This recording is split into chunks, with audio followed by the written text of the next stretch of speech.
دل چاہتا ہے کسی پہاڑ کے دامن میں بسیرا کر لوں، سردیوں کی کوئی رات صحرا میں گزاروں، سمندروں کے سفر پر نکلوں، نہلستاں میں شب بسری کروں، تاروں برے آسماں کو گھنٹوں تکتا رہوں، کسی پرشور دریا کی لہروں کو گنتا رہوں، گھنے جنگلوں میں بھٹک جاؤں، کسی ندی کے ساتھ ساتھ چلتا رہوں، ساحل کی ہواؤں کو قید کروں، سرسبز گھاس پر ننگے پاؤں ٹہلتا رہوں، کسی حسین وادی سے قدرت کا نظارہ کروں، مشرق سے ابھرتے سورج کو دیکھوں، چاندنی رات کسی ریگستان میں نکل جاؤں، بارش کی بوندوں کو مٹھی میں لینے کی کوشش کروں، کسی دور افتادہ جزیرے میں وقت گزاروں، کسی برف کی چٹان میں اللہ روشن کروں، پھولوں کے شہر میں جھونپڑی بناؤں، کسی ویرانے میں رات جاگا کروں، وقت ہو،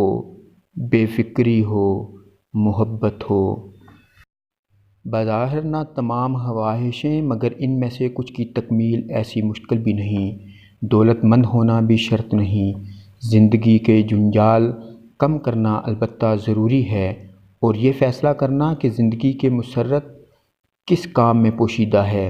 روزانہ کے بکھیروں میں ہم الجھے رہتے ہیں، نوکری، کاروبار، جائیداد، قرابت داریاں، حسد، طمع اور ایک دوسرے سے آگے نکلنے کی دوڑ، کسی ایسی دوڑ جس میں جیتنے والا خسارے میں رہتا ہے۔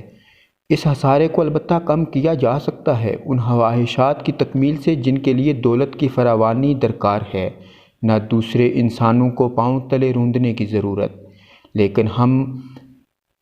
لیکن ہم میں سے اکثر یہ کر نہیں پاتے، سوچتے رہتے ہیں، ٹالتے رہتے ہیں، کسی مناسب وقت کے انتظار میں، جب فرصت ہوگی، جب زیادہ پیسے آ جائیں گے، جب چھٹیاں ہوں گی، جب مسائل کا چکر کم ہوگا، جب بچے بڑے ہو جائیں گے، جب بچوں کے امتحانات ہو جائیں گے، جب گرمی کم ہو جائے گی، جب سردی کم ہو جائے گی، بالآخر زندگی ہی کم ہو جاتی ہے۔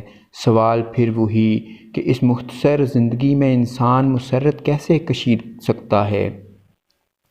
ایک جواب تو یہی ہے کہ قدرت کی رنگینیاں سمیٹ کر، اور دوسرا جواب بچوں سے محبت کر کے، کسی نوزائیدہ کو گود میں لے کر اس کی حیرت زدہ آنکھوں کو تکتے رہنا، کلکاریاں مارتے بچے کو گود میں لینا، اسے انگلی سے پکڑ کر چلنا سکھانا، وہ کوئی نیا لفظ بولے تو پیار سے اسے چومنا، اپنی مسرت ہم بچوں میں ہی ڈھونڈتے ہیں، قدرت کا جو انمول شاہکار ہیں، مگر یہ سب جانتے بوجھتے ہوئے بھی ہم زندگی سے وہ مسرت حاصل نہیں کر پاتے جو ہم چاہتے ہیں، اور اس کی وجہ ہماری زندگیوں میں دخیل وہ منفی اور وقت کا ضیاع کرنے والے رجحانات ہیں جنہوں نے ہمیں اپنے چنگل میں لے رکھا ہے۔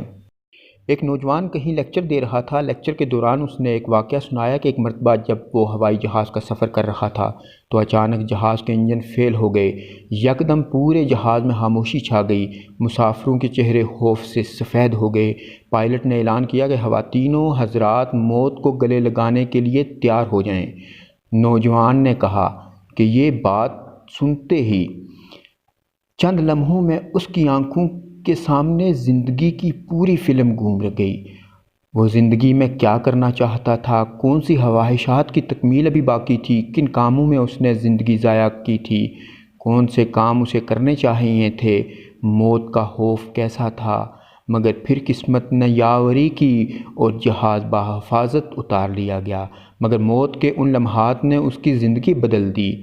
نوجوان نے لیکچر میں بتایا کہ زندگی میں بہت سے تجربات ہم کرنا چاہتے ہیں مگر مختلف وجوہات کی بنا پر نہیں کر پاتے، بہت سے لوگوں کو ملنا چاہتے ہیں مگر وقت نہیں ملتا، بہت سی خواہشات ٹوکری میں لیے پھرتے ہیں مگر انہیں محض اس وجہ سے پورا نہیں کر پاتے کہ ارادہ بنا کر توڑ ڈالتے ہیں۔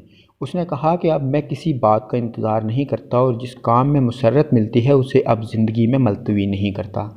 دوسری بات نوجوان نے بتائی کہ جہاز میں اسے احساس ہوا کہ اس نے اپنی زندگی کا وقت ان کاموں اور ان لوگوں کی وجہ سے بھی ضائع کیا جن کی کوئی اہمیت نہیں تھی۔ یہ حماقت تھی، زندگی اس قدر ارزاں نہیں کہ فضول لوگوں کی باتوں میں برباد کی جائے۔ یا پھر ان لوگوں کو دلائل میں شکست دے کر گزار دیجئے جن سے آپ محبت کرتے ہیں۔ اور تیسری بات، موت ایک حقیقت ہے۔ انسان موت سے خوفزدہ نہیں ہوتا، بلکہ در حقیقت اسے زندگی سے محبت ہوتی ہے، اور زندگی سے محبت اس لیے ہوتی ہے کہ وہ اپنے بچوں کو اپنی نظروں کے سامنے پھلتا پھولتا دیکھنا چاہتا ہے، انہیں بچپن سے جوانی میں داخل ہوتے ہوئے دیکھنا چاہتا ہے، انہیں شفاق دنیا سے محفوظ رکھنا چاہتا ہے۔ خلاصہ یہ کہ پھولوں کا شہر دیکھنے کی خواہش ہو، یا صحرا کے بیچوں بیچ خیمے میں شمع جلا کر محبوب کے سامنے ڈنر کرنا مقصود ہو۔ وسائل اگر ہوں تو مناسب وقت کا انتظار نہ کریں، زندگی کی جو مسرت دستیاب ہو اسے حاصل کریں۔ خواہشات کی فہرست بنا کر جیب میں ڈالنے کے بجائے اسے جیب سے نکالیں اور اسے مکمل کر کے نشان لگاتے جائیں۔ زندگی سے منفی باتیں نکالنے کی کوشش کریں۔ جن لوگوں کی آپ کی زندگی میں اہمیت نہیں اور وہ درد سر کا باعث ہیں، ان سے دور رہیں۔ جن لوگوں سے آپ محبت کرتے ہیں انہیں وقت دیں، ان سے وہ بحث نہ کریں جس کے نتیجے میں آپ انہیں کھو دیں یا وہ آپ سے دور ہو جائیں۔ بحث کا جیتنا ضروری نہیں، محبت برے انسان کا آپ کی زندگی میں ہونا ضروری ہے، اور دنیا میں کوئی بھی بات اس سے زیادہ اہم نہیں کہ آپ کتنے اچھے والد اور کتنی اچھی ماں ہیں۔ بچوں کی خوشی سے بڑھ کر دنیا میں کوئی خوشی نہیں ہو سکتی۔ اپنے بچوں سے صرف محبت کا دعویٰ نہ کریں، بلکہ اس دعوے کو ثابت بھی کر کے دکھائیں، اور یہ کوئی آسان کام نہیں ہے۔ یہ جو باتیں میں نے کیں یہ غربا کے لیے نہیں، یہ جو باتیں میں نے کیں ان امراء کے لیے بھی نہیں جنہیں اللہ نے دولت تو دی ہے مگر خرچ کرنے کی ہمت نہیں دی۔ ایسے لوگ دنیا میں کیشیئر کے عہدے پر فائز رہ کر ہی مسرت کشید کرتے رہتے ہیں۔ ان باتوں کا مقصد یہ نہیں کہ بندہ بے لگام خواہشات کی تکمیل میں جٹ جائے، اور اس کا مقصد ان لوگوں کی دل آزاری بھی نہیں جو اولاد کی نعمت سے محروم ہیں۔ مزید برآں یہ میری باتیں یوٹیلیٹیرینزم کے فلسفے سے متاثر ہو کر ہرگز نہیں لکھی گئیں۔ ان باتوں کو لکھنے سے مجھے کوئی خاص مسرت حاصل نہیں ہوئی۔ مسرت کسی خاتون کا نام نہیں۔ قارئین نوٹ فرما لیں۔